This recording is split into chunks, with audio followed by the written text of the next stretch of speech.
সুবহানাল্লাহ সুবহানাল্লাহ সুবহানাল্লাহ। দূর মন্দা যাইতাছে সময়টা, কোনো কাস্টমারও আইতাছে না আজগা।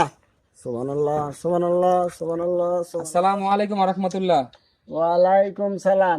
কি কত লাগবো? মাদবর সাহেব, আমারে 50,000 টাকা দিবেন, 1 মাস পরে আবার আমি টাকাটা ফেরত দিব আপনারে। ও 50,000 টাকা নিবে এক মাসের লজ্জা? হ্যাঁ। তা এক মাসের লজ্জা নিলে কিন্তু 10,000 টাকা দেওয়া লাগবো। কি কোন মাদবর সাহেব, এই রমজান মাসও আপনি এটারে সুদ হিসাবে নিবেন? আমার এমনি একটু দেন না, আমি আবার পরে টাকাটা দিয়ে দিমু। আরে রমজান মাস দেখি তো সামনে অনেক খরচ, ঈদ আইতাছে বুঝছো, ওই 10,000ই লাগবো। নিলে নাও, না নিলে যাও গা, আবার আজানের সময় আছে গা। মাদবর সাহেব, হ্যাঁ। কম টম রাখেন। না কম হইতো না। ও মাদবর সাহেব, দেখে তো লেবাসটা খুব বালা মনে হয়, কিন্তু ওই রমজান মাসে তো সুদ খাইবেন এটা জানতাম না। কবরও যায়েন, রেডি আছে আল্লাহ দিব, সুদ খাইয়েন সুদ। যাও, তোমার মতো কত লোক আছে ট্রেনের লজ্জা সিরিয়াল ধরে আমার তো।